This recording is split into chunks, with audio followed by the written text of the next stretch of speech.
नमस्कार प्यारे दोस्तों, स्वागत सभी का लक्ष्य क्लासेस के ऑनलाइन डिजिटल प्लेटफॉर्म पर। मेरे प्यारे दोस्तों, आपको बताया कि एक बहुत पुरानी भर्ती थी वनपाल और वन रक्षक, जिसमें आज वनपाल की पहली पारी का पेपर हो चुका है और पहली पारी के पेपर का लाइव सॉल्यूशन और पूरा एनालिसिस लेकर के मैं आपके सामने आ चुका लक्ष्य परिवार की ओर से सबसे पहले और सबसे सटीक रणनीति के साथ। तो प्यारे दोस्तों, सभी साथियों को राम राम, नमस्कार, जय हिंद और जय भारत के साथ शुरुआत करना चाहेंगे आज के लाइव सेशन की। और प्यारे दोस्तों, सबसे पहले आपको बताऊंगा कि वास्तव में इस पारी में मैथमेटिक्स को लेकर के कहां से क्वेश्चन बने हैं। वास्तव में जो लक्ष्य क्लासेस ने एक अंदाजा लगाया था ना, वो अंदाजा एकदम सही साबित हुआ और वहीं से क्वेश्चन आया है। तो मेरे प्यारे दोस्तों, सबसे पहले बात कर लेते हैं मैथमेटिक्स वाले क्वेश्चंस की। बहुत से साथी इंतजार कर रहे होंगे सेकंड पारी वाले कि हमारा पेपर कहां से आने वाला है। मैं आपको बताऊंगा कि अधीनस्थ बोर्ड की जितनी भी भर्तियां होती है ना, हर भर्ती में एक ही होता है, जहां से पहली पारी में पेपर आया बार बार वहीं से रिपीट हो रहा होता है। कहीं ना कहीं उससे आप एक आइडिया लगा सकते हो। तो मेरे सभी साथियों से निवेदन है, जल्दी से जल्दी शेयर करते रहें, लाइक करते रहें। और आपका अगर पेपर हो चुका है तो पेपर कैसा हुआ इसके बारे में कमेंट्स में जरूर बताएंगे। और आपका पेपर अगर होने वाला है तो आप इस पेपर को देख करके क्या कहने वाले हैं, यह भी आप जरूर से जरूर बताइएगा। तो प्यारे दोस्तों, सबसे पहले हम बात करने वाले हैं आज के पेपर में मैथमेटिक्स के क्वेश्चंस की।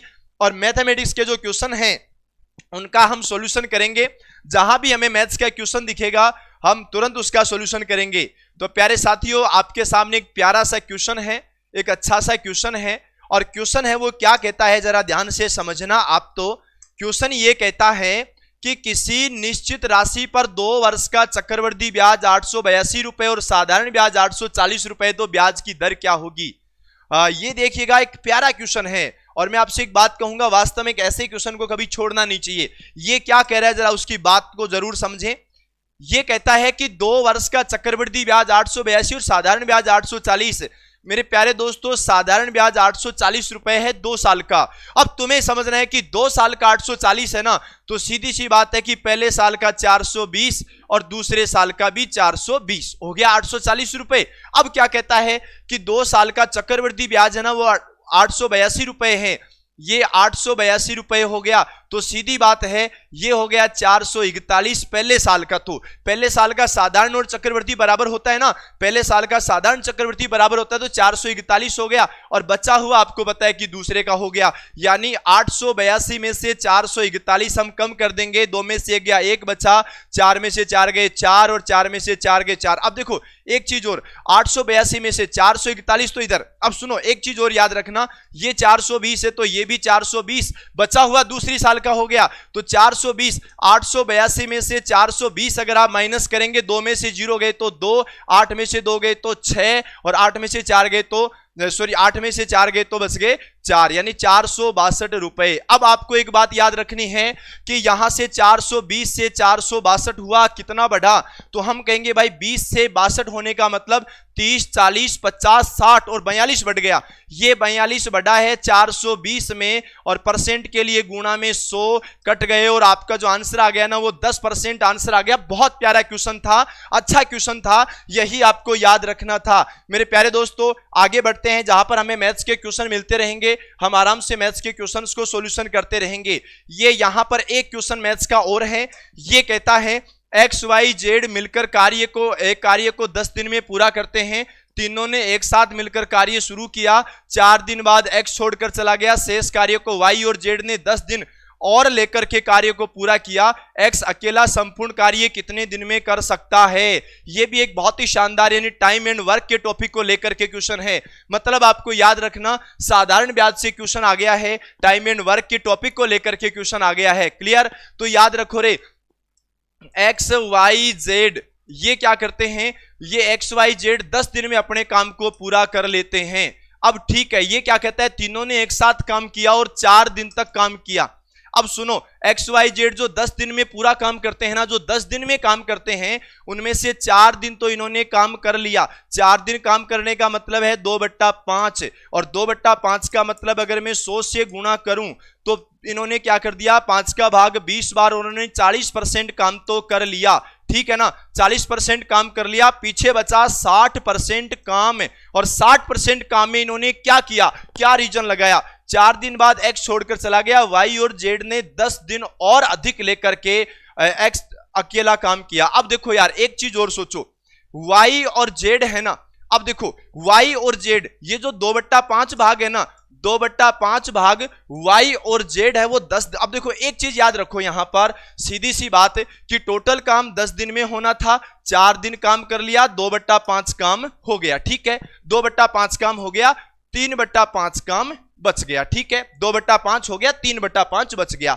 अब देखो इस 3/5 भाग को 10 दिन और ज्यादा लिए, मतलब ये 10 दिन का डिफरेंस कहां से आया, ये 10 दिन का डिफरेंस यहां से आ गया। क्लियर यहां तक? बिल्कुल हाँ। सभी को राम राम, सभी को नमस्कार, गुड आफ्टरनून। तो प्यारे दोस्तों अब आप एक चीज याद रखो कि ये 40% काम हो गया और ये 60% काम हो गया। 40% काम इन्होंने कर दिया, 60% में 10 दिन और एक्स्ट्रा ले लिए। अब कहता है कि एक्स अकेला कार्य करे तो कार्य कितने दिन में पूर्ण होगा।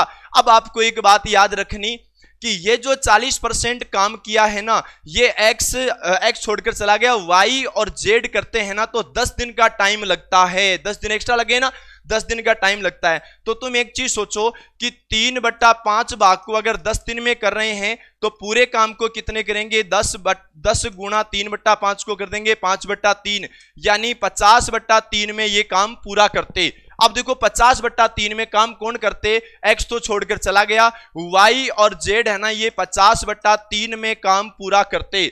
अब हम करते हैं एलसीएम, टोटल काम आ गया 50, ठीक है, 10 का भाग 50 में 5 बार और 50/3 का भाग इसमें चला गया 3 बार। अब ध्यान से समझो कि ये जो 5 काम करते हैं ना, ध्यान से समझना, x y और z, x y z तीनों मिलकर 5 काम करते हैं, y और z 3 काम करते हैं, बचे हुए 2 काम x करता है और बचे हुए 2 काम करेगा। तो मेरे प्यारे भाइयों 25 इसका आंसर आएगा। जिसने भी 25 आंसर दिया है ना, बिल्कुल उनका आंसर सही है। क्लियर यहां तक? अब चलते हैं आगे क्वेश्चन, जहां भी हमें मैथ्स का क्वेश्चन मिलेगा हम अगले क्वेश्चन का सॉल्यूशन करेंगे। यहां पर देखिएगा एक प्यारा सा क्वेश्चन और है और ये कैलकुलेशन को लेकर के है। कैलकुलेशन का भी बहुत प्यारा क्वेश्चन, और मैंने कहा भी था नॉर्मली पेपर आएगा पर पेपर को आपको बहुत अच्छे तरीके से ध्यान देना है। ये कहता है कि 1 + 1/1, ये देखो बहुत तगड़ा क्वेश्चन है, 1 + 1/1 + 1/1 + 1/, ऐसे करके क्वेश्चन है। तो आप क्या करेंगे, सबसे पहले इसका सॉल्यूशन करो। 2 को 1 से गुणा किया, 2 में से गया 1 और बट्टा में 2, 1/2 है। तो यहां तो मैं लिखूंगा 1 और ऊपर लिख दूंगा 2। अब क्या करेंगे, 1 को करेंगे 1 से गुणा 1, 1 + 2 3, 3/1 हो गया, 3/1 हो गया ना, तो बट्टा वाला 3 यहां और 1 यहां। 3 को 1 से गुणा किया 3, 3 + 1 4, 4/3 हो गया, तो 4 यहां और 3 यहां। 4 को 1 से गुणा किया 4, 4 3 7, 7/4 हो गया, तो 7 तो यहां और 4 यहां। 7 को 1 से गुणा किया 7, 7 + 4 11, 11/7 आपका उत्तर हो गया। और 11/7 डी ऑप्शन में आपके लिखा है, यानी इसका आंसर है वो 11/7 होने वाला है। क्लियर मेरे प्यारे दोस्तों?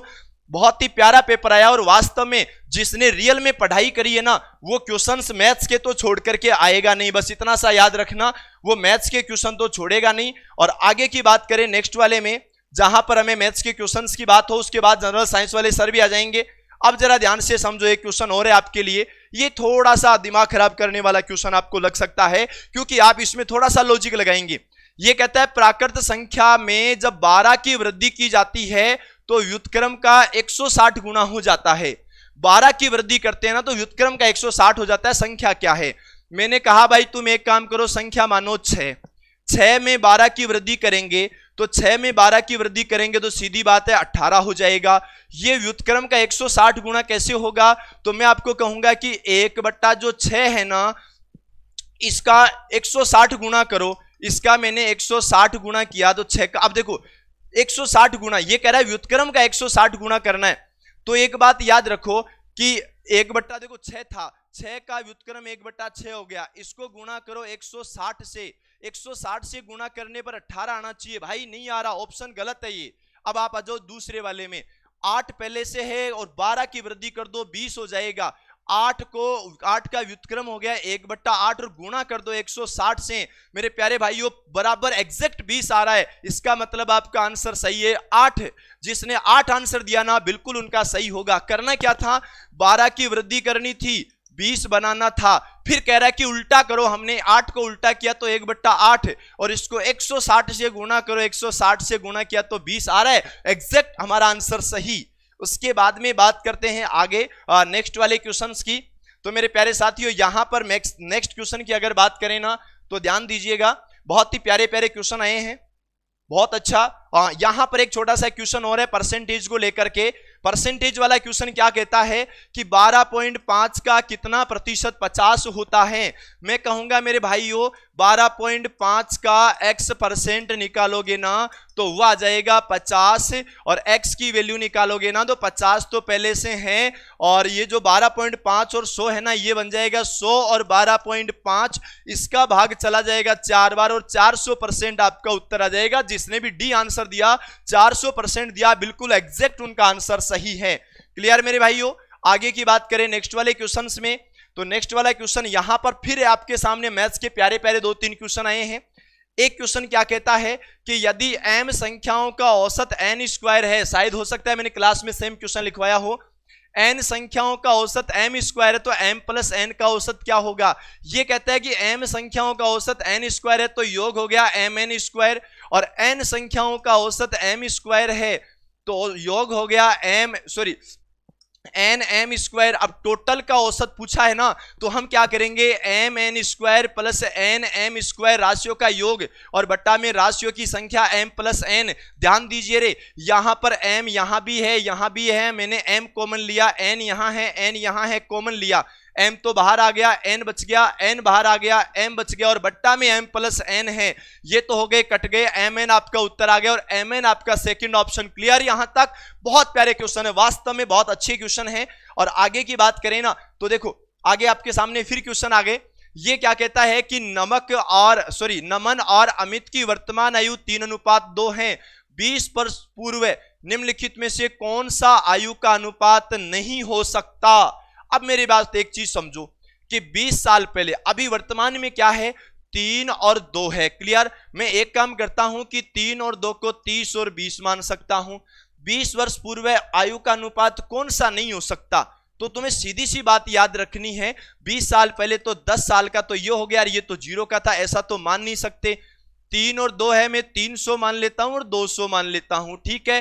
टोटल हो गया कितना, 500 हो गया। अब एक बात आप याद रखो रे, यहां ध्यान से समझना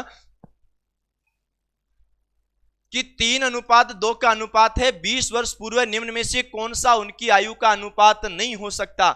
एक चीज मैं आपको बताऊंगा, ऐसा अगर क्वेश्चन जब भी आपसे पूछा जाए ना मेरे भाइयों, इसका आंसर कभी आप फिक्स नहीं कर पाओगे। क्यों नहीं कर पाओगे? ऐसी बहुत सी वैल्यू आ जाएगी जहां पर आप आंसर निकाल सकते हो। कैसे? अगर मैं यहां 30 साल और 20 साल मानता हूं तो मेरा अनुपात 20 साल पहले का 10:0 आ जाता है, कोई मतलब ही नहीं रहता। अगर यहां पर मैं 3:2 की बात करूं तो मान लो 45 और 30 मानता हूं तो भी 3:2 होता है। अब एक बात ध्यान देना कि 45 और 30 को जब मैंने जोड़ा ना, 45 में 30, अब एक चीज और, 3:2 का अनुपात दिया ना, और 20 वर्ष पूर्व ये तो हो गया 25 का, और 20 वर्ष पूर्व ये हो गया 10 का। अब 5 का भाग दोगे तो 5 बार, और 5 का भाग दोगे तो 2 बार, यानी 7। अब एक चीज याद रखो तुम तो कि 5 और 2 हो गए टोटल 7, और यहां पर देखना जी 5 का 5 आ गया और 4 और 3 हो गया 7। अब तुम तो सीधी सी एक बात याद रखो, इन दोनों का टोटल 5 है, 7 और 5 12 भाग नहीं जाता, 11 और 7 18 नहीं जाता, 17 और 10 27 नहीं जाता, 8 और 5 13 नहीं जाता। मेरे प्यारे भाइयों, जब भी इसकी आंसर की आएगी ना तो इसके ऊपर स्टार लग करके आएगा, ध्यान रखना, ठीक है। आगे की बात करते हैं नेक्स्ट में। ये क्या कहता है कि एक शंकु, एक अर्धगोला, एक बेलन समान आधार पर खड़े हैं, ऊंचाइयां भी समान है, आयतन का अनुपात बताओ। भाई बहुत प्यारा क्वेश्चन है, और इस प्यारे से क्वेश्चन का आंसर हमें प्यारे तरीके से बताना था। बहुत ही अच्छे क्वेश्चन आए हैं, और मैं आपको बताता हूं परसेंटेज को कवर किया है, परसेंटेज के अलावा साधारण और चक्रवर्ती ब्याज को कवर किया, क्षेत्रफल आयतन को कवर किया, अनुपात को कवर किया। बहुत ही बेसिक क्वेश्चन है। अब देखो शंकु, ये तो हो गया मेरे प्यारे भाइयों शंकु, उसके बाद में अर्धगोला, ये हो गया अर्धगोला, और उसके बाद में बेलन, ये हो गया बेलन। अब यहां पर आपको याद रखना उनकी ऊंचाइयां समान है, समान आधार पर है तो त्रिज्या समान होगी। इसका आयतन होता है 1/3 पाई आर स्क्वायर एच, इसका होता है 2/3 पाई आर क्यूब, इसका होता है पाई आर स्क्वायर एच। अब तुम्हें एक बात याद रखनी रे, देखो ऊंचाई समान होने का मतलब है यहां की ये और यहां की ये और यहां की ये। मेरे भाइयों इसमें h है, इसमें ये r है, इसमें ये h है, सब बराबर है, कुछ नहीं होना। तो जरा ध्यान से समझो, पाई पाई और पाई तो कट गया। अब देखो आर स्क्वायर एच है ना, तो देखो आर स्क्वायर तो आर स्क्वायर एच तीनों सेम है, तो देखो आर स्क्वायर एच और आर क्यूब और आर स्क्वायर एच भी कट गया। अब बचा क्या है, इधर 1/3, इधर 2/3 और इधर 1 बचा। मैं एक काम करता हूं, बट्टा वाला 3 हटा देता हूं, बट्टा का 3 हटाऊंगा तो गुणा 3 कर देंगे और गुणा 3 करेंगे तो ये तो कटेगा 1:2:3, 1 2 3। ऑप्शन नंबर पहला आपका आंसर हो जाएगा। क्लियर? तो ये आपको ध्यान रखना था। ये आपका मैथ्स का क्वेश्चन। आगे और बात कर लेते हैं, मैथ्स के और क्वेश्चन आए हैं।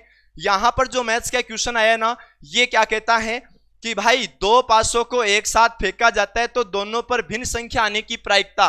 पहली चीज तो मैं आपको क्लियर कर देता हूं कि दो पासों को एक साथ फेंका जाएगा ना, तो सीधी बात है एक पासे में 6 डिजिट होते हैं और दोनों पासे में 6 × 6 यानी टोटल 36 कंडीशन बनेगी।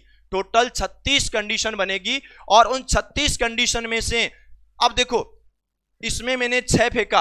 अब जरूरी देखो टोटल कंडीशन 6 बन रही है एक पासे में। अब 6 में से सेम आने की कंडीशन तो एक ही है, 5 डिजिट तो अलग हैं। तो मेरे भाइयों 5 अलग है तो सीधी सी बात है कि 5 कंडीशन बनेगी। अब देखो 6 में से 5 कंडीशन आपकी 5/6 कंडीशन ऐसी बनेगी, दो पासों को एक साथ फेंका जाता है तो दोनों पर भिन्न संख्या आने की प्रायिकता 5/6 आपकी होगी। आगे की बात करें नेक्स्ट में। क्लियर? तो ये क्या कहता है, इसको ध्यान से समझना। एक संख्या तथा 72 का गुणनफल उसी संख्या तथा 27 के गुणनफल से 360 ज्यादा है, संख्या ज्ञात करो। भाई हमें नहीं पता, हमें कहा एक संख्या और 72 और उसी संख्या और 27 और इनका जो डिफरेंस है ना, इनका जो डिफरेंस है वो कितने का बताया, 360 का बताया। अब जरा ध्यान से समझो, एक संख्या को 72 से गुणा करो, उसी संख्या को 27 से गुणा करो, दोनों का जो डिफरेंस आएगा वो 360 आएगा। तो मैंने सीधा सा कहा कि भाई 72x में से 27x घटाएंगे वो 360 के बराबर होगा। x की वैल्यू हम निकाल लेते हैं। ठीक है, अब ध्यान से समझना, इन दोनों का डिफरेंस कितना है, 45x और 45x है तो 360 में 45 का भाग दे देंगे। यहां पर देखो 9 का भाग 5 बार और 9 का भाग 4 बार, 0 40 और बच गए कितने, 8। मेरे प्यारे भाइयों उत्तर 8 आएगा, 8 आपका सही आंसर होगा। ये आपको ध्यान देना है। अगले क्वेश्चन में बात करें तो यहां पर बात करेंगे ना, तो यहां पर मैथमेटिक्स का एक प्यारा सा क्वेश्चन है, उसको भी हम सॉल्यूशन कर लेते हैं। तो जरा ध्यान से समझो, ये कहता है कि दो ट्रेन जिनकी लंबाई 120 मीटर और 180 मीटर है, एक दूसरे की विपरीत 50 तथा 40 की स्पीड में चल रही हैं, कितने समय में एक दूसरे को पार करेगी। मैं आपको एक बात बताता हूं भाइयों, जब दो रेलगाड़ियां आमने सामने चलती है ना तो चाल जुड़ती है और लंबाइयां भी जुड़ती है। लंबाई जुड़ी तो 120 और 180 हो गया 300 मीटर। ठीक है, 50 और 40 आमने सामने जुड़ी तो योग हो गया, यहाँ 50 और 40 का योग हो गया माय डियर 90। और ये 90 है ना, ये तो किलोमीटर प्रति घंटा है, हम बनाएंगे मीटर प्रति सेकंड। तो मेरे भाइयों 5/18 लगा देंगे, 18/5। हाँ अब देखो 50 और 40 90 किलोमीटर प्रति घंटा है ना, इसको मीटर प्रति सेकंड बनाना तो 5/18 लगाएंगे। 18 का भाग 90 में 5 बार, 5 को 5 से गुणा किया 25 और 300 में हम भाग देंगे 25 का उत्तर आएगा 12 सेकंड, आपका राइट आंसर आ जाएगा। क्लियर मेरे दोस्तों, ये आपको याद रखना था। वास्तव में आज का पेपर बहुत अच्छा आया। आपने अगर किसी ने मन लगा करके तैयारी की हो ना, तो मैथमेटिक्स को तो मैं इतना कह सकता हूं कि भाई आपका क्वेश्चन गलत नहीं हुआ होगा, मैथमेटिक्स में गलत नहीं हुआ होगा आपका क्वेश्चन, ये जरूर याद रखना। आगे की बात करें, इस वाले पेज में अपने मैथमेटिक्स का कोई क्वेश्चन नहीं है भाई। आगे की बात कर लेते हैं, और यहां पर अगर देखें मैथमेटिक्स का यहां पर भी कोई क्वेश्चन नहीं है। और अगले पेज की बात करें, यहां पर फिर अपने सामने एक क्वेश्चन आ गया स्टैटिस्टिक्स का। ये क्या कहता है, सांख्यिकी को लेकर के क्वेश्चन आया है कि संख्या का समुच्चय है 2 2 4 5 12, कौन सा सही है। मैं आपको पहले बताता हूं, अकॉर्डिंग टू ऑप्शन ये कह रहा है कि माध्य और माध्यिका बराबर है। एक चीज याद रखो बेटा, माध्य होता है राशियों का योग बेटा, राशियों की संख्या। माध्यिका होती है एडजस्ट करने के बाद बीच वाली। तो सुनो, यहां 5 संख्या मैंने लिखा 2, फिर लिखा 2। अब देखो ये तो एडजस्ट है, ऑलरेडी एडजस्ट है ये तो देखो यहां पर याद रखना राशियों का योग करेंगे ना, तो राशियों का योग 2 और 2 4, 4 और 4 8, 8 और 12 हो गए 20, 20 और 5 हो गए 25, 25 में 5 का भाग देंगे 5, माध्य तो आ गया 5, और माधी का जो आएगी ना वो मेरे प्यारे भाइयों माधी का आ गई 4, और बहुलक वो होता है जो सबसे ज्यादा बार आता है, और बहुलक की बात अगर करें ना तो बहुलक आ गया कितना 2। सब कंडीशन है। पहला क्या कहता है, बहुलक और माधी का बराबर है, काई को रे माधी का तो है 4 और बहुलक है 2, गलत। माध्य और बहुलक बराबर है, माध्य 5 है बहुलक 2 है, गलत। माध्य ज्यादा है बहुलक से, बिल्कुल माध्य 5 है बहुलक 2 है, आपका option number C option is the right answer. ये आपको ध्यान रखना था, बहुत ही प्यारे क्वेश्चन आए हैं। तो मेरे प्यारे भाइयों अब मैं जाते जाते एक बात आपको बता के जाऊंगा, जो दूसरी पारी में पेपर देने वाले हैं प्रतिशत को कवर करके जाना। प्रतिशत के अलावा एसआई और सीआई से क्वेश्चन आया है, इसके अलावा अनुपात से क्वेश्चन आया है, इसके अलावा टाइम एंड वर्क से क्वेश्चन आया है, और टाइम एंड वर्क के अलावा यहां पर जो क्वेश्चन आया ना वो ट्रेन से क्वेश्चन आया है, इसके अलावा एरिया और वॉल्यूम से आया है, इसके अलावा प्रायिकता से क्वेश्चन आया है। ये वाले टॉपिक्स इसमें कवर किए, बहुत ही बेसिक टॉपिक। और मेरे प्यारे दोस्तों याद रखना, जीत की खातिर बस जुनून चाहिए, जीत की खातिर बस जुनून चाहिए, जिसमें उबाल हो ऐसा खून चाहिए। ये आसमां भी आएगा जमीन पर, बस इरादों में गूंज होनी चाहिए। मेरे प्यारे दोस्तों अब आपके सामने आ रहे हैं ज्योग्राफी का पेपर सॉल्यूशन लेकर के आपके सबके प्रिय एसके राठौड़ सर। बिल्कुल सर, स्वागत। और पेपर बहुत शानदार रहा है।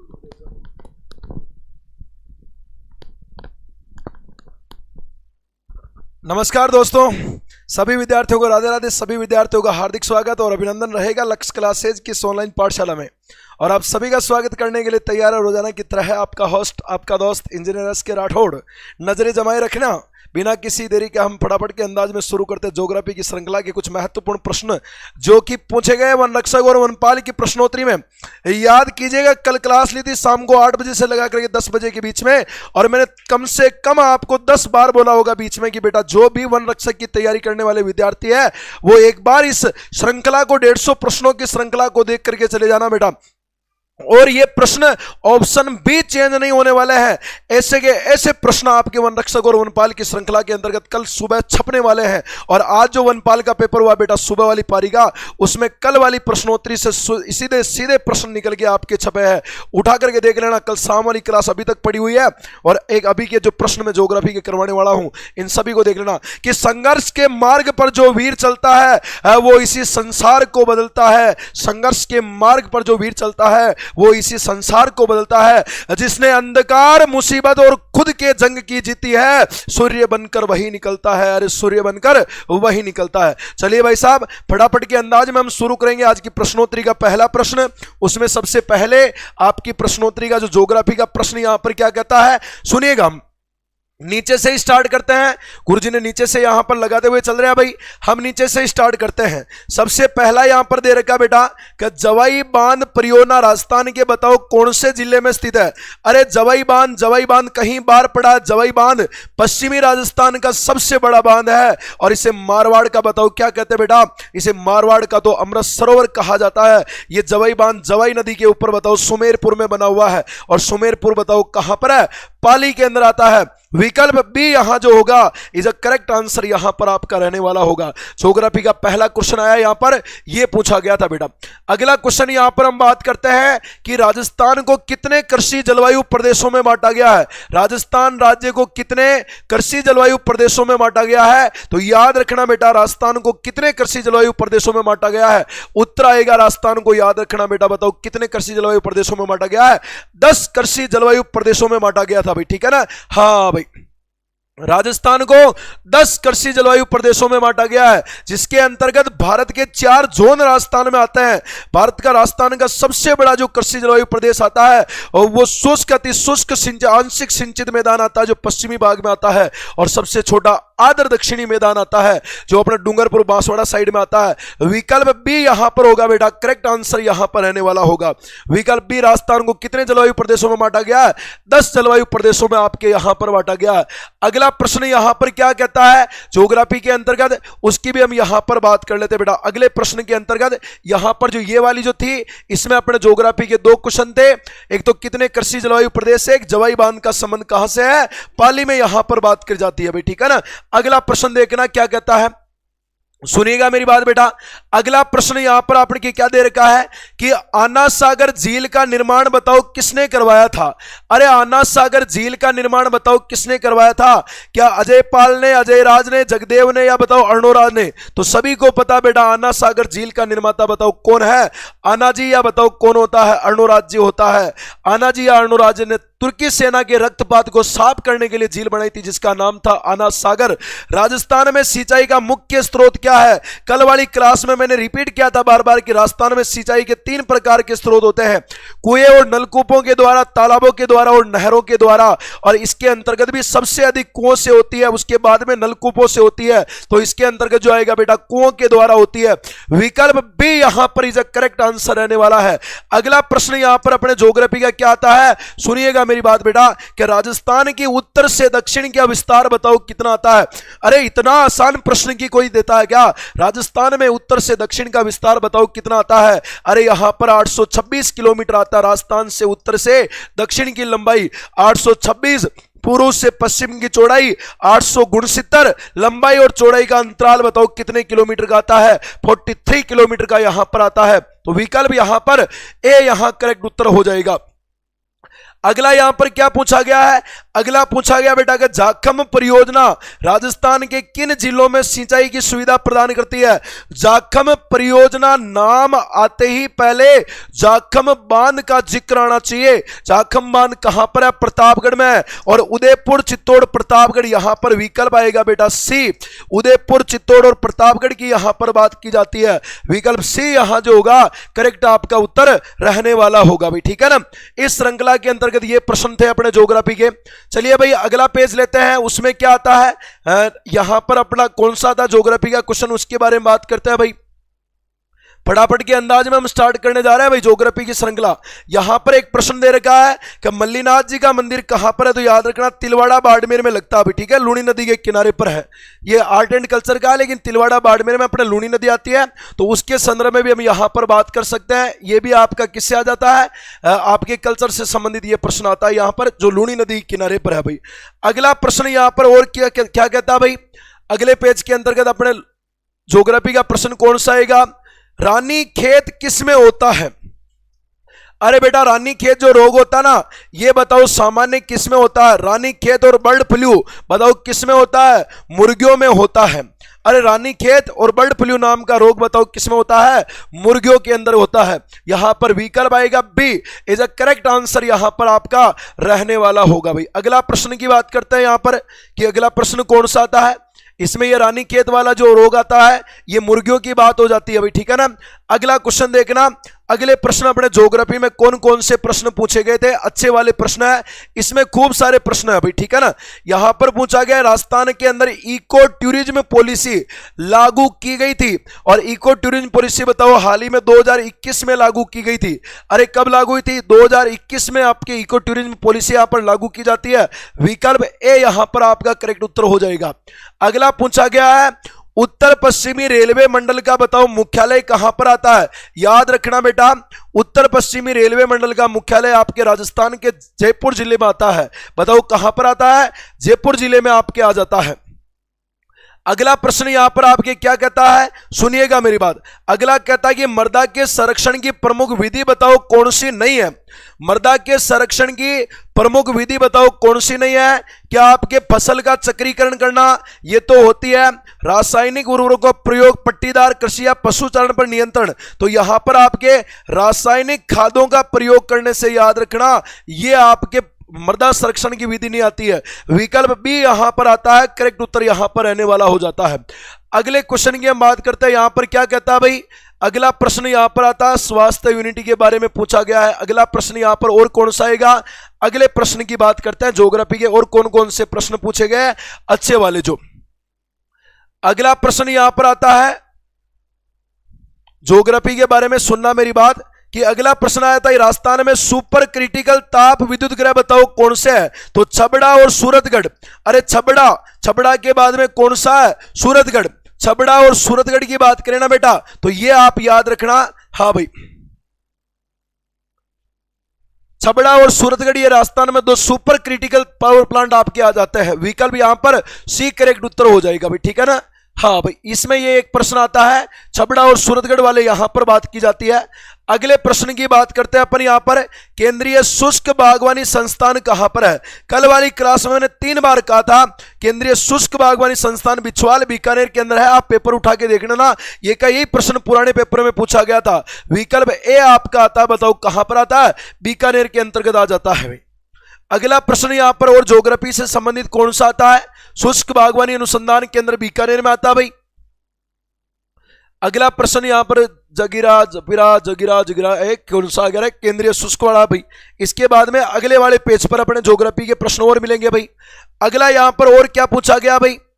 तो अगला पूछा गया है कि यहां पर कि राजस्थान के साथ में भारत के कितने राज्य सीमा बनाते हैं? अरे 5 बनाते हैं, Punjab, Haryana, UP, MP, Gujarat. Punjab, Haryana, UP, MP, Gujarat 5 राज्य सीमा बनाते हैं भाई। अगला कौन सा पूछा गया? इसमें प्रश्न की बात करते हैं ज्योग्राफी के। तो अगला प्रश्न यहां पर और कौन सा आता है कि कोपेन के जलवायु वर्गीकरण के अनुसार गंगानगर में कौन सी जलवायु पाई जाती है? BWHW।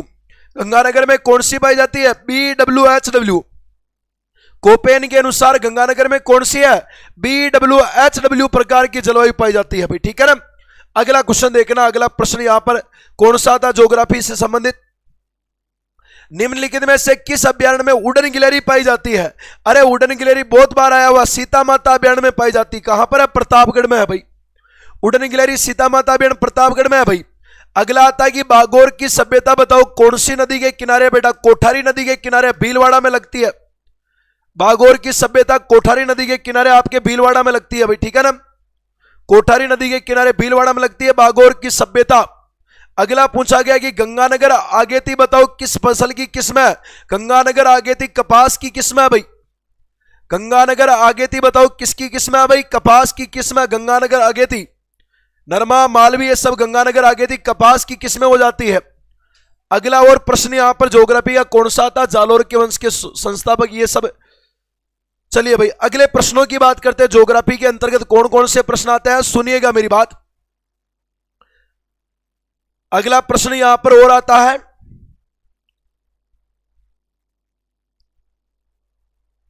अगला प्रश्न प्रसिद्ध जेत सागर झील। अरे जेत सागर का तालाब कहां पर है? जेत सागर झील बूंदी में है। ये पीछे वीडियो में भी आया था कि जेत सागर तालाब कहां पर है? बूंदी में है। एक पूछा गया नाचना बताओ किसकी नस्ल है भाई? अरे नाचना ऊंट है भाई, जैसलमेर का प्रसिद्ध है, अपने बीएसएफ के जवान इसका प्रयोग करते हैं भाई। नाचना ऊंट की नस्ल है, नाचना गांव भी है जैसलमेर का भाई, ठीक है ना, याद रखिएगा भाई। अगला प्रश्न और कौन सा है, सुनिएगा मेरी बात। अगले प्रश्न की बात हम यहां पर करने जा रहे हैं कि 2011 की जनगणना के अनुसार किस जिले का जनघनत्व सबसे कम है? अरे सबसे कम जिला जैसलमेर 17। जैसलमेर का जनघनत्व बताओ कितना आता है? 17 व्यक्ति प्रति वर्ग किलोमीटर आता है। जीवाश्म उद्यान कहां पर है? अरे जैसलमेर में आकलवुड फॉसिल्स पार्क। जीवाश्म उद्यान आकलवुड फॉसिल्स पार्क की बात कर रहा है, जैसलमेर में लगता है। आगे चलते हैं। अगला प्रश्न यहां पर और कौन सा था भाई? यहां पर 2 क्वेश्चन आपके ज्योग्राफी के निकल के आते हैं भाई, ठीक है ना। अगले क्वेश्चन की बात करते हैं। अगले प्रश्न यहां पर ज्योग्राफी के कौन कौन से है भाई? अगला प्रश्न क्या कहता है? चलो भाई अगला प्रश्न की बात करते हैं। राष्ट्रीय ऊंट अनुसंधान केंद्र कहां पर है? जोहड़बीड़ बीकानेर में है भाई। राष्ट्रीय ऊंट अनुसंधान केंद्र जोहड़बीड़ में लगता है। और जोहड़बीड़ बताओ कहां पर है? बीकानेर में आता है। राष्ट्रीय ऊंट अनुसंधान केंद्र जोहड़बीड़ बीकानेर में आता है। जोहड़बीड़ बीकानेर में आता है राष्ट्रीय ऊंट अनुसंधान केंद्र। अगली मैं यहां पर बात करता हूं भाई कि यहां पर क्या पूछा गया? मौसम विज्ञान के अनुसार 51% व अधिक वर्षा में कमी होने पर सूखा कहलाता है। अरे बताओ कौन सा कहलाता है? इसे भयंकर सूखा अकाल कहते हैं भाई। भयंकर कहा जाता है। निम्नलिखित में से कौन सी एक खरीफ की फसल नहीं है? गेहूं, चावल, मक्का या ज्वार? अरे गेहूं रबी की है, खरीफ की कहां से आ गई बेटा? गेहूं आ जाएगा, विकल्प ए हो जाएगा भाई। खरीफ की पूछा है, सीधा सा खरीफ और रबी के बारे में पूछा गया है। अगले प्रश्न की हम यहां पर बात करते हैं, उसमें कौन सा आ जाएगा भाई? अगला प्रश्न यहां पर आता है कि निम्नलिखित युग्मों में सही सुमेलित नहीं है। वन विहार अभ्यारण्य धौलपुर में, जी हां। फुलवारी की नाड़ उदयपुर में है। केला देवी करौली में, भरतपुर में नहीं है भाई। यहां पर केवला देव है भरतपुर में। विकल्प सी यहां पर आपके आंसर आ जाएगा भाई, ठीक है ना? हाँ भाई, अरे विकल्प सी हो जाएगा यहां पर। अगला प्रश्न देखते हैं, अगला प्रश्न यहां पर कौन सा आता है? निम्नलिखित में से राजस्थान में बांगर प्रदेश का भाग नहीं है भाई। बांगर प्रदेश का भाग नहीं पूछा गया है। बांगर प्रदेश में शेखावाटी, गग्गर, बनास और गोडवाड़। अरे बनास बेसिन बांगर में कहां आती है? ये तो पूर्वी राजस्थान में बहती है, पूर्वी मैदान का हिस्सा आता है भाई, ठीक है ना? बांगर प्रदेश का भाग नहीं है, बनास बेसिन है। ये देखो जाखम परियोजना राजस्थान के कौन से जिले में वापस आ गई? जाखम जाखम जाखम प्रतापगढ़ में है भाई।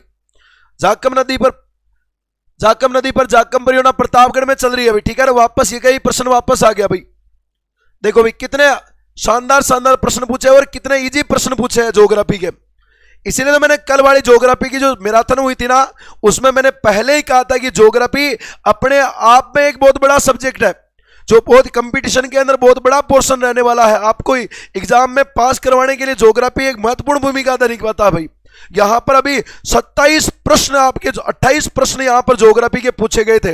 100 में से 28 प्रश्न केवल ज्योग्राफी के ही है, यानी 1/3 तो केवल ज्योग्राफी थी, बाकी में सभी सब्जेक्ट थे भाई।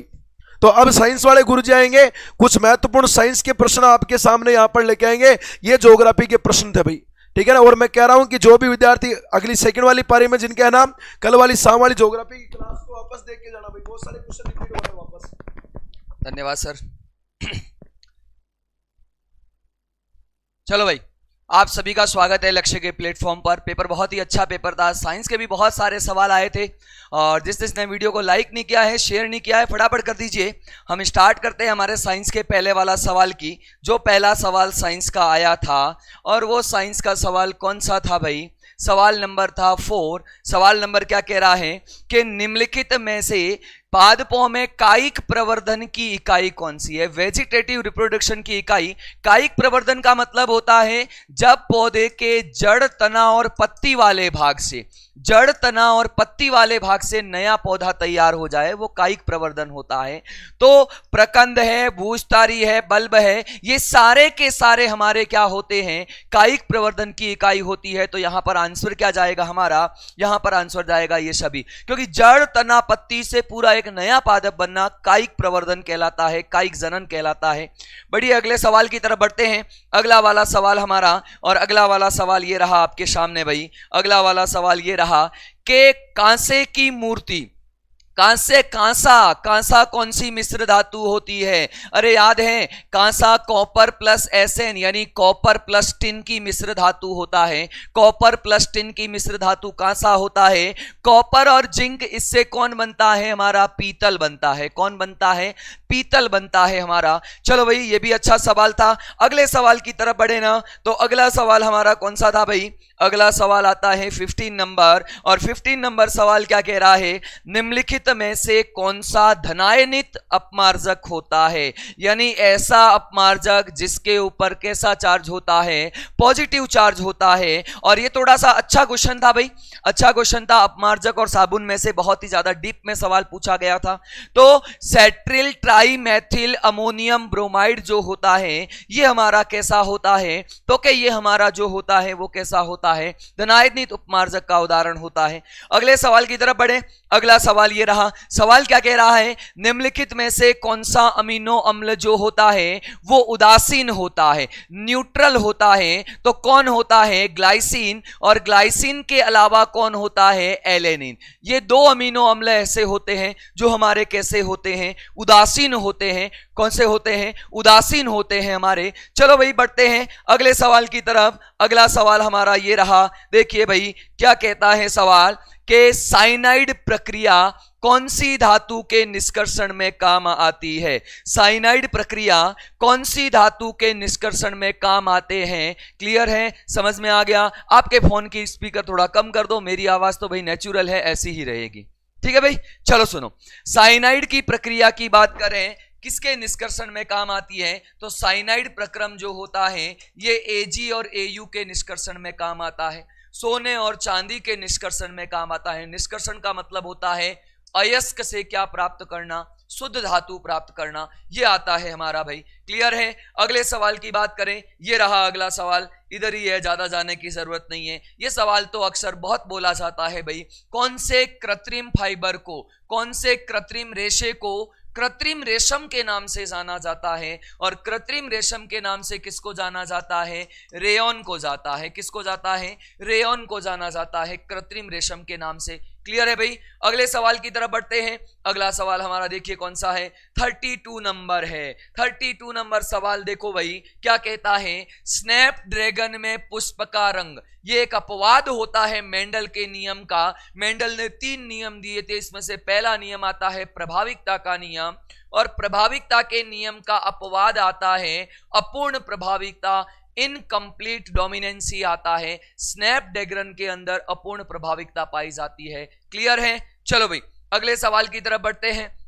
अगला सवाल हमारा देखो 39 नंबर। 39 नंबर सवाल क्या कहता है, देखिए 39 नंबर सवाल ये कहता है, विद्युत धारावाही वृत्ताकार कुंडली। देखो वृत्ताकार पास का चुंबकीय क्षेत्र B बराबर आता है μ0I/2R। त्रिज्या के तो व्युत्क्रमानुपाती, त्रिज्या के तो व्युत्क्रमानुपाती, और अगर अपन बात करें धारा के क्या होता है? समानुपाती होता है। क्लियर है? ओके, तो हमारा यहां पर क्या आएगा, पास में प्रवाहित धारा के क्या आता है? समानुपाती होता है। इसने समानुपात का पूछा था, और साइंस के 15 सवाल आए थे इस पेपर में। कितने? 15 सवाल आए थे। क्लियर? अगले सवाल की तरफ बढ़े। अगला सवाल नंबर आएगा हमारा 49। 49 नंबर सवाल कहां गया? देखो 49 नंबर ये रहा सवाल, क्या कहता है कि एक एक्स गुणसूत्र की हानि से, एक एक्स गुणसूत्र की हानि से महिलाओं के अंदर कौन सा विकार आता है? तो महिलाओं में याद करो 44 प्लस x0 आता है, और ये आता है हमारा टर्नर सिंड्रोम। कौन सा आता है?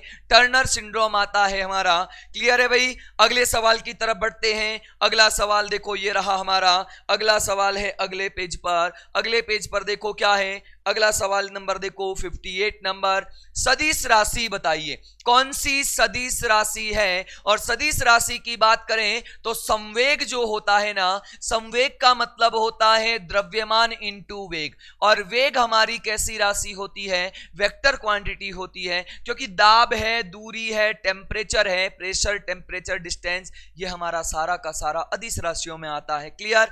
चलो भाई अगले सवाल की तरफ बढ़ते हैं। अगला सवाल ये रहा, देखो क्या कहता है, यदि प्रकाश के पथ में किसी अवरोध को रख दिया जाए, छोटे से अवरोध को रख दिया जाए, तो प्रकाश उसके किनारों से मुड़ जाता है, और मुड़ने की घटना हमारी कहलाती है डिफ्रैक्शन। क्या कहलाती है? डिफ्रैक्शन। देखो प्रकाश का मुड़ना अपवर्तन में भी होता है, लेकिन अपवर्तन में एक माध्यम से दूसरे माध्यम में जाता है, यहां पर बीच में अवरोध आने पर किनारों से मुड़ जाता है। क्लियर है? समझ में आ गई? चलो भाई अगले सवाल की तरफ बढ़ते हैं। अगला सवाल हमारा नंबर कौन सा है? 71। 71 नंबर क्वेश्चन भाई देखो कहां गया, ये रहा 71 नंबर, ये रहा 71। निम्नलिखित में से किस लवण में क्रिस्टल के जल, देखो नीला थोथा के अंदर CuSO4 0.5 H2O, ये जो 0.5 H2O होते हैं ना, ये 0.5 H2O होते हैं, ये क्रिस्टल के जल होते हैं।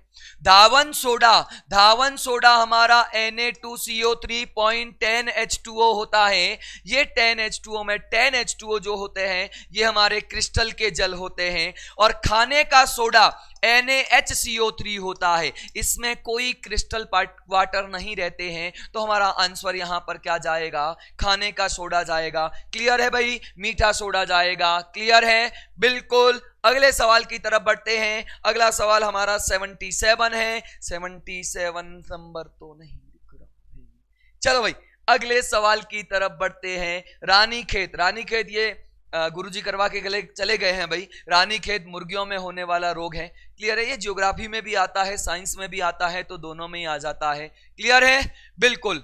अगले सवाल की तरफ बढ़े, बिल्कुल अगले सवाल की तरफ बढ़े। अगला सवाल कौन सा है, 83 नंबर। 83 नंबर सवाल की अगर हम बात करें कि विद्युत चुंबकीय प्रेरण की खोज किसने की है। विद्युत चुंबकीय प्रेरण की खोज, तो देखो विद्युत चुंबकीय प्रेरण की खोज वास्तव में तो हेनरी के द्वारा की गई थी। किसके द्वारा, हेनरी के द्वारा। लेकिन विद्युत चुंबकीय प्रेरण से संबंधित जो नियम है और वास्तव में जो श्रेय दिया जाता है वो किसको दिया जाता है, फैराडे को। किसको दिया जाता है, फैराडे को। फैराडे ने 2 नियम भी दिए थे विद्युत चुंबकीय प्रेरण इलेक्ट्रोमैग्नेटिक इंडक्शन से समझ में। क्लियर है, चलो भाई अगले सवाल की तरफ बढ़ते हैं। अगला सवाल ये रहा हमारा। अगला सवाल हमारा है 96 नंबर। 96 नंबर सवाल देखिए कौन सा है, तो 96 नंबर सवाल करंट का है हमारा। किसका है, करंट का सवाल है। ठीक है भाई, अगले बात करें तो हमारे साइंस के जो सवाल है वो क्या हो चुके हैं, पूरे हो चुके हैं। और अब मैं आर्ट एंड कल्चर वाले गुरुजी को बुलाऊंगा, वो आगे के सवाल आपको कंटिन्यू करेंगे। बहुत बहुत धन्यवाद नरेश सर आपका, और बहुत ही शानदार पेपर आज का आप सभी का रहा। निश्चित रूप से आप सभी ने बहुत अच्छे से इस पेपर को किया होगा। अगर हम इस पेपर में प्रश्नों की बात करें तो सबसे पहला जो प्रश्न आपका कला संस्कृति से संबंधित पूछा गया था, वो पूछा गया था दोस्तों, पहला ही प्रश्न आपका कला संस्कृति से संबंधित पूछा गया है। और देखिए पहला प्रश्न आपसे क्या कह रहा है। सबसे पहला प्रश्न आपसे पूछा गया है, औदुक दुर्ग से आपका अभिप्राय क्या है। औदुक दुर्ग से आपका अभिप्राय क्या है। गिरि दुर्ग तो ऐसा दुर्ग होता है जो पहाड़ी पर स्थित होता है ना, पहाड़ी पर जो होता है वो तो होता है गिरि दुर्ग। धानवन दुर्ग हम उसको कहेंगे जिसके चारों तरफ रेत ही रेत हो, ठीक है ना, रेत ही रेत हो, वो धानवन कहलाता है। सैन्य दुर्ग ऐसा दुर्ग जहां सेना हमेशा विद्यमान रहती हो, है ना, सेना विद्यमान रहती हो या सेना रहती हो, वो कहलाता है सैन्य दुर्ग। लेकिन जल दुर्ग जो है बेटा, इस जल दुर्ग को ही आप औदुक दुर्ग भी कहते हैं। और जल दुर्ग का उदाहरण यदि हम देखें तो वो आपका कौन सा है, गागरोन दुर्ग जो है ये आपके जल श्रेणी का दुर्ग है। आहू और काली सिंध नदियों के संगम पर बना हुआ है। आहू प्लस काली सिंध नदी के संगम पर स्थित दुर्ग कौन सा है, गागरोन दुर्ग है। इसी को आप डोडगढ़, धूलरगढ़, गरगराटगढ़ या गागरोन दुर्ग के नाम से जानते हैं। और इस दुर्ग का निर्माण डोड राजपूत बीजलदेव द्वारा करवाया गया था। तो यहां पर करेक्ट आंसर आपका पहले प्रश्न का क्या होगा, औदुक दुर्ग जो है वो आपके जल दुर्ग को ही आप औदुक दुर्ग कहते हैं। चलिए आगे यदि हम बात करें तो अगला प्रश्न जो हमारा रहने वाला है, अगला प्रश्न जो हमारा रहने वाला है वो कौन सा रहने वाला है, वो रहेगा दोस्तों आपके 12 नंबर का प्रश्न। 12वां प्रश्न जो है वो आपके कल्चर का अगला प्रश्न है। देखिए 12वां प्रश्न आपसे क्या कह रहा है, बड़ा ही शानदार प्रश्न है 12वां प्रश्न। और इसको थोड़ा सा हम बढ़ा करके देखें तो 12 नंबर का प्रश्न आपसे कह रहा है, प्रसिद्ध कुंभ श्याम मंदिर जो है वो कहां पर स्थित है। बहुत ही शानदार प्रश्न पूछा गया है, प्रसिद्ध कुंभ श्याम मंदिर। अब यहां देखना बेटा, ये अपवाद है, 3 जगह ये मंदिर आप देखते हैं। एक तो आप चित्तौड़ में देखते हैं, एक आप कुंभलगढ़ में देखते हैं, और एक आप अचलगढ़ में देखते हैं। कहां देखते हैं, अचलगढ़ दुर्ग में देखते हैं। तीनों जगह आप कुंभ श्याम मंदिर देखते हैं। और तीनों ही मंदिरों का जो निर्माता है, इन तीनों ही मंदिरों का निर्माता राणा कुंभा हैं। कौन है, महाराणा कुंभा हैं। और किसके मंदिर हैं, तो विष्णु मंदिर हैं। किसके मंदिर हैं, विष्णु मंदिर हैं। तो यहां पर आपके ऑप्शन में जो है चित्तौड़ भी दिया हुआ है और कुंभलगढ़ भी दिया हुआ है, इसलिए हम जो है इसको यहां पर चित्तौड़ मानते हैं। अब डिपेंड करता है कि कर्मचारी चयन आयोग बोर्ड इस प्रश्न के अकॉर्डिंग आंसर क्या मानता है। लेकिन ध्यान देना बेटा, ये कुंभ श्याम मंदिर महाराणा कुंभा द्वारा निर्मित है। राजस्थान के 3 दुर्गों में बनवाया गया है, चित्तौड़ में भी है, कुंभलगढ़ में भी है और अचलगढ़ दुर्ग में भी है। लेकिन यहां पर फर्स्ट ऑप्शन जो है वो हम चित्तौड़ को रखेंगे। ठीक है दोस्तों, फिर भी फाइनल आंसर की आपके कर्मचारी चयन आयोग बोर्ड की ही मान्य होगी। वहां पर वो लोग इस प्रश्न के अकॉर्डिंग आंसर क्या मानते हैं उस पर हम डिपेंड करते हैं। चलिए अगले प्रश्न पर हम चलें तो अगला प्रश्न राजस्थान की कला संस्कृति से संबंधित देखते हैं कौन सा है। देखिए अगला प्रश्न आपका राजस्थान की कला संस्कृति से संबंधित आता है 14वें नंबर का प्रश्न। क्या कह रहा है 14वां प्रश्न? देखिएगा 14वां प्रश्न आपसे कह रहा है कि साहब आपके मीनाकारी की थेवा कला के लिए राजस्थान का कौन सा स्थान प्रसिद्ध है? मीनाकारी की थेवा कला के लिए राजस्थान का कौन सा स्थान प्रसिद्ध है? तो ध्यान देना बेटा, बाड़मेर जो है, ये बाड़मेर तो आपके मलीर प्रिंट और अजरक प्रिंट के लिए जाना जाता है। मलीर प्रिंट और अजरक प्रिंट कहाँ की है? तो ये तो आपके बाड़मेर की है, ठीक है ना। तो ये तो आपका आंसर नहीं होगा। नाथद्वारा की आप देखते हैं तारकशी, और नाथद्वारा की कौन सी देखते हैं? तारकशी जो है ये नाथद्वारा की है। जोबनेर जयपुर जो है ये जोबनेर जयपुर में है, और जोबनेर जयपुर में आप देखते हैं फूल पत्तियों की छपाई वाली साड़ी। लेकिन थेवा कला राजस्थान में कहाँ की है? बच्चा जानता है, प्रतापगढ़ की है साहब। कहाँ की है? प्रतापगढ़ की है। हरे रंग के कांच पर सुनहरी नक्काशी का कार्य करना थेवा कला कहलाता है, जो राजस्थान के सबसे नवीनतम जिले प्रतापगढ़ की प्रसिद्ध है। बहन बेटियों को नहीं सिखाई जाने वाली कला थेवा कला कहलाती है, और थेवा कला को इंटरनेशनल लेवल पर ख्याति दिलवाने वाला व्यक्ति था जस्टिन बर्की, ठीक है। थेवा कला को संरक्षण प्रदान करने के लिए सन 2015 में आपके राज सोनी परिवार के सदस्य महेश राज सोनी को भारत सरकार द्वारा पद्मश्री से नवाजा जाएगा। तो यहां पर करेक्ट आंसर आपका क्या होगा? प्रतापगढ़ होगा, ठीक है ना। अच्छा, करेक्ट आंसर क्या होगा भाई? 100% प्रतापगढ़ यहां पर आपका करेक्ट आंसर होगा। थेवा कला कहां की फेमस है? प्रतापगढ़ की, ठीक है। नाथूजी सोनी इसके प्रवर्तक माने जाते हैं। चलिए अगले प्रश्न पर चर्चा करते हैं। देखिए कल्चर से संबंधित अगला प्रश्न आपका कौन सा आ रहा है? तो देखें हम, अगला प्रश्न कल्चर से संबंधित आपका कौन सा है? तो यहां पर ध्यान दीजिएगा। देखिए साहब, अगला प्रश्न आपका यहां पर प्रश्न कल्चर का, देखिए अगला प्रश्न देखते हैं। देखिए यहां पर अगला प्रश्न आपके राजस्थान के इतिहास से संबंधित है, तो राजस्थान के इतिहास के प्रश्नों की भी चर्चा कर लेते हैं। अगला प्रश्न आपसे राजस्थान के इतिहास में पूछा गया है, सर्वप्रथम राजस्थान में कहां से पूर्व पाषाणकालीन हस्तलिखित या हस्त कुल्हाड़ी जो है वो प्राप्त हुई है? तो ध्यान रखना बेटा, राजस्थान में पूर्व पाषाणकालीन जो कुल्हाड़ी प्राप्त हुई है वो कहां से प्राप्त हुई है लाडलों? तो ये आपके प्राप्त हुई है जयपुर तथा इंद्रगढ़ से। कहां से प्राप्त हुई है भाई? जयपुर तथा इंद्रगढ़ से प्राप्त हुई है। और इंद्रगढ़ आप सभी जानते हैं बूंदी में है। इंद्रगढ़ कहां है भाई? बूंदी में है। तो ये भी आपको ध्यान रखना है। सोनारी झुंझुनू में है। सोनारी कहां है? झुंझुनू में है। अलवर टोंक बिल्कुल आप सभी जानते हैं। तो यहां आंसर आपका इस प्रश्न के अकॉर्डिंग क्या हो जाएगा? 100% जयपुर और आपका इंद्रगढ़ हो जाएगा। अगला प्रश्न कल्चर का देखिए, 29 प्रश्न आपका कल्चर का है। क्या कह रहा है? धौलीदूब गांव जो है, क्या कह रहा है प्रश्न?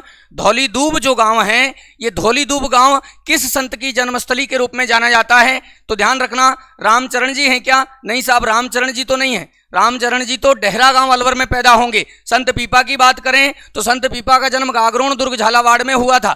चलिए रामचरण जी की बात करें तो रामचरण जी आपके पैदा होंगे सोडाग्राम जयपुर, वर्तमान में सोडाग्राम टोंक में पड़ता है। तो ये भी नहीं है, ये भी नहीं है और ये भी नहीं है। अर्थात आपका धौलीदूब गांव जो है ये कौन से संत के लिए जाना जाता है या किस संत की जन्मस्थली रही है? तो स्वामी लालदास जी महाराज की जन्मस्थली रही है भाई। किसकी जन्मस्थली रही है? स्वामी लालदास जी महाराज की जन्मस्थली रही है। इनका जन्म 1540 में यहां पर हुआ था, ठीक है। तो ये आपको ध्यान रखना है। अगला प्रश्न यदि हम देखें तो देखिए क्या कह रहा है अगला प्रश्न। प्रसिद्ध जेत सागर झील बूंदी में सर करवा चुके हैं। चलिए अगला प्रश्न यदि हम देखें तो यहां पर अगला प्रश्न आपसे पूछा गया है 31। वापस आपके राजस्थान की कला संस्कृति का प्रश्न यहां पर आपका रहा है, सफेद मेमने और पत्तों की बिरादरी किस उपन्यासकार की रचनाएं हैं? बहुत ही शानदार प्रश्न है, इंपॉर्टेंट प्रश्न पड़ा, जानदार प्रश्न आपसे पूछा गया उपन्यास से, भाषा साहित्य से प्रश्न लिया गया है। तो ध्यान रखना बेटा, ये दोनों रचनाएं आपके किसकी हैं? मणि मधुकर की हैं। किसकी हैं साहब? मणि मधुकर की रचनाएं हैं दोनों। कौन कौन सी? एक तो इन्होंने की थी सफेद मेमना, सफेद मेमना उपन्यास है सफेद मेमना, और एक इनकी रचना है कौन सी भाई? पत्तों की बिरादरी। पत्तों की बिरादरी, ये दोनों ही आपके रचनाएं किसकी हैं? मणि मधुकर की हैं। किसकी हैं भाई? मणि मधुकर की हैं।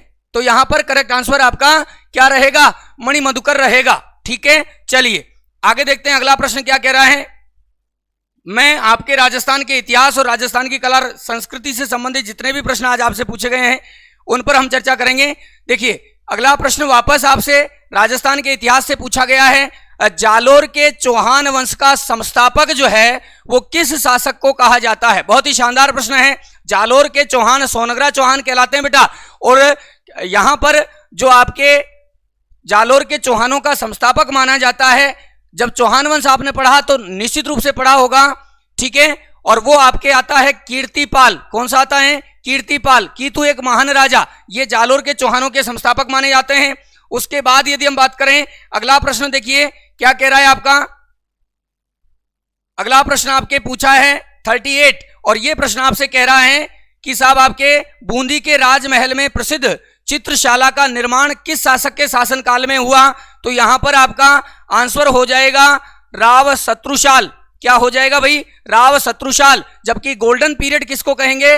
महाराव उम्मेद सिंह के शासनकाल को कहेंगे, ठीक है ना। तो यहां करेक्ट आंसर आपका होगा राव शत्रुशाल होगा। चलिए अगला प्रश्न देखिए क्या कह रहा है आपसे।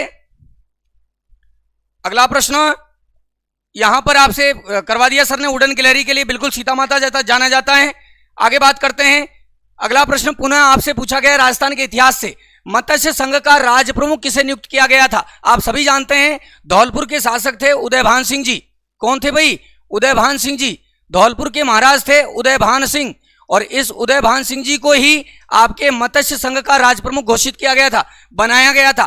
पहला चरण एकीकरण का है ना 18 तारीख को 1948 में ये गठित होगा। ABCD अलवर, भरतपुर, धौलपुर, करौली, इनको मिलाकर के मत्स्य संघ बनाया जाएगा, जिसके राज प्रमुख थे धौलपुर के महाराज उदयभान सिंह। चलिए अगला प्रश्न वापस आपसे हिस्ट्री से पूछा गया है। क्या कह रहा है देखिए। मानमोरी शिलालेख। मानमोरी शिलालेख जो है ये कहां से संबंधित है? तो ध्यान रखना बेटा, मानमोरी शिलालेख चित्तौड़ से संबंध रखता है। किससे संबंध रखता है भाई? चित्तौड़ से संबंध रखता है मानमोरी शिलालेख, क्योंकि बप्पा रावल ने 734 ईस्वी में चित्तौड़ को मानमोरी से जीता था भाई, और इस दुर्ग का आकार वेल मछली का आकार कर दिया था। चलिए अगले प्रश्न पर चर्चा करें। देखिए अगला प्रश्न पुनः आपके कला संस्कृति से पूछा गया है। अट्टापट्टी, अमर शाही, उदय शाही और शिव शाही, ये सब क्या हैं? तो ध्यान रखना बेटा, ये मेवाड़ी पगड़ियां हैं, पगड़ियों के प्रकार हैं। अमर शाही, उदय शाही, अटपटी, ये सब क्या हैं? बिल्कुल पगड़ियों के प्रकार हैं। अखे शाही, भीम शाही, स्वरूप शाही, उदय शाही, भोपाल शाही, ये सब आपके मेवाड़ की पगड़ियां हैं। मानशाही भैंसरोडगढ़ चित्तौड़ की पगड़ी है। चुंडावत शाही आपके जो है सलूमर उदयपुर की प्रसिद्ध पगड़ी है। जसवंत शाही, मांडव शाही, और आपके पूछा जाए चूड़ा शाही पगड़ी तो जोधपुर की प्रसिद्ध है। यहां पर करेक्ट आंसर होगा पगड़ियों के प्रकार हैं। चलिए अगला प्रश्न देखते हैं। अगला प्रश्न क्या कह रहे हैं आपसे, ये बिल्कुल अगले प्रश्न पर चर्चा करें। अगला प्रश्न देखिए, अगला प्रश्न यहां पर आपसे पुनः पूछा गया है, और वो प्रश्न आपसे कौन सा पूछा गया है? ये सब 56 वाला प्रश्न, उससे पहले हम देखते हैं 55 वाला प्रश्न आपसे क्या कह रहा है, ध्यान दीजिएगा। उदयपुर में भारतीय लोक कला मंडल की स्थापना किसने की थी? बच्चा बच्चा जानता है। देवीलाल सांभर ने 1952 में 1952 में भारतीय लोक कला मंडल की स्थापना की थी साहब। भारतीय लोक कला मंडल उदयपुर में है, और भारतीय लोक कला मंडल जो है ये किसके प्रयासों से बनाया गया था? देवीलाल सांभर के प्रयासों से। करेक्ट आंसर देवीलाल सांभर होगा। चलिए आगे बात करते हैं। अगला प्रश्न 56 ये आपसे कह रहा है गंजीफा, चार भर और नारछरी ये क्या हैं? तो ये सब खेल हैं साहब, ये सब क्या हैं? खेल हैं, खेल हैं। गंजीफा, चार भर और नारछरी, ये नारछरी ये सब आपके क्या हैं भाई? खेल के प्रकार हैं, यानी खेल हैं। तो करेक्ट आंसर यहां पर हो जाएगा खेल। चलिए अगले प्रश्न पर हम चलें। देखिए अगला प्रश्न आपसे पुनः पूछा गया है, एकीकरण निम्नलिखित में से किस व्यक्ति को माउंट आबू के राजस्थान के साथ एकीकरण का श्रेय जाता है? तो बच्चा बच्चा जानता है साहब, माउंट आबू का विलय आपके गोकुल भाई भट्ट है ना, गोकुल भाई भट्ट को इनका श्रेय जाता है। माउंट आबू को मिलाने का श्रेय किसको जाता है? गोकुल भाई भट्ट को जाता है। तो यह भी आपको ध्यान रखना है, गोकुल भाई भट्ट यहां पर आंसर होने वाला है। चलिए आगे चलते हैं अगले प्रश्न पर, और अगला प्रश्न देखिए क्या कह रहा है आपसे। अगला प्रश्न आपसे क्या कह रहा है, वागड़ की मीरा, क्या पूछा है भाई? वागड़ की मीरा, ये प्रश्न रिपीट हुआ है, रीट में भी पूछा गया था भाई। वागड़ की मीरा कहते हैं गौरी बाई को, किसको कहते हैं भाई? गौरी बाई को कहते हैं। ये प्रश्न रीट में भी पूछा गया था, आपके यहां वापस रिपीट हुआ है, गौरी बाई को कहते हैं। श्रीलाल जोशी का संबंध किससे रहा है? आप सभी जानते हैं श्रीलाल जोशी का संबंध रहा है फड़ चित्रण से। किससे रहा है भाई? श्रीलाल जोशी का संबंध रहा है फड़ चित्रण से रहा है। तो ये बहुत अच्छी प्रश्न आपसे पूछा है। लोक देवी देवताओं की जीवनी को कपड़े पर सचित्र लिखना फड़ चित्रण कहलाता है। शाहपुरा भीलवाड़ा का फड़ चित्रण फेमस है और श्रीलाल जोशी जो हैं ये इसके प्रमुख कलाकार माने जाते हैं।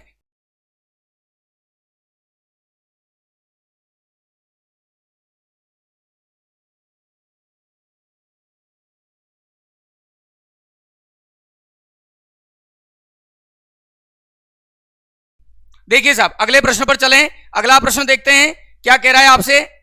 और अगला प्रश्न देखिए यहां पर करवा दिया है ज्योग्राफी वाले गुरुजी ने। नेक्स्ट देखते हैं हम।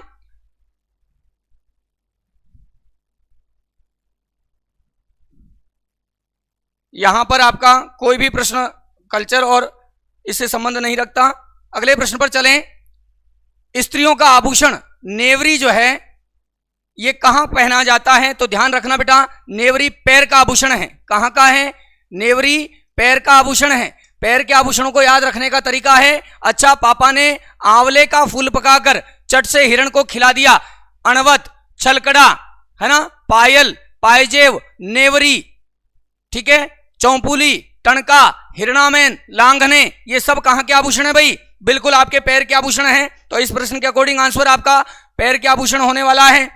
फिर बात करें कि साहब भीलवाड़ा में आपके 1944 में किसने महिला आश्रम की स्थापना की थी? तो यहां पर आपका आंसर होगा नारायणी बाई ने की थी साहब। भीलवाड़ा में महिला आश्रम की स्थापना किसने की थी? नारायणी बाई ने की थी। ये आपका आंसर रहने वाला है। आगे चलें, अगला प्रश्न देखिए आपसे पूछा गया है और अगले प्रश्न पर चलते हैं। अगला प्रश्न पुनः आपसे पूछा गया है साहब।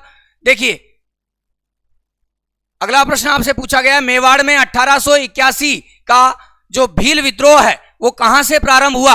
तो ध्यान रखना बेटा, ये भील विद्रोह प्रारंभ होगा ऋखब देव से। कहां से प्रारंभ होगा भाई? ऋखब देव से। 800 भील यहां पर इकट्ठे होकर के विद्रोह करते हैं।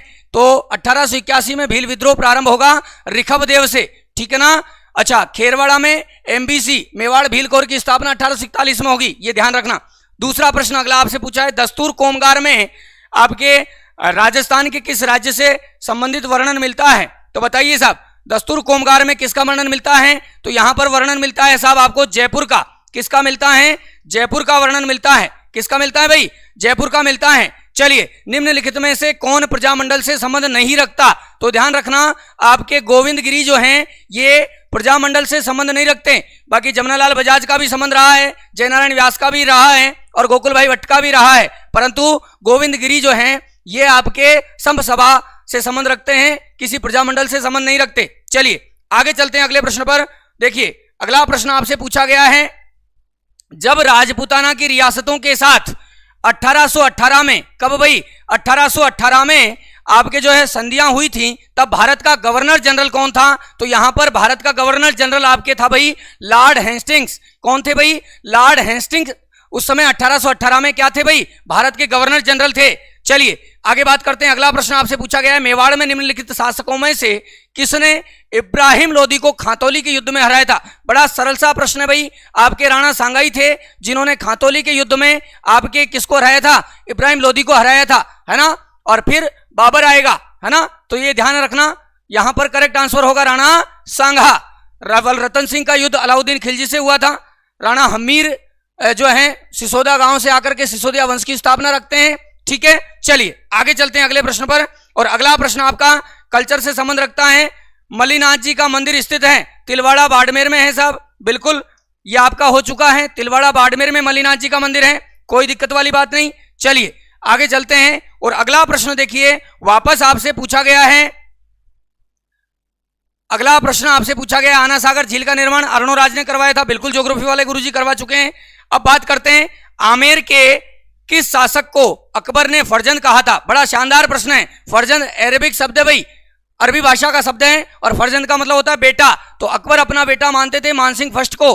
किसको मानते थे भाई? मानसिंह प्रथम को फर्जंद की उपाधि दी थी अकबर ने। तो ये बिल्कुल सही बात आपकी, करेक्ट आंसर रहेगा मान सिंह जी। चलिए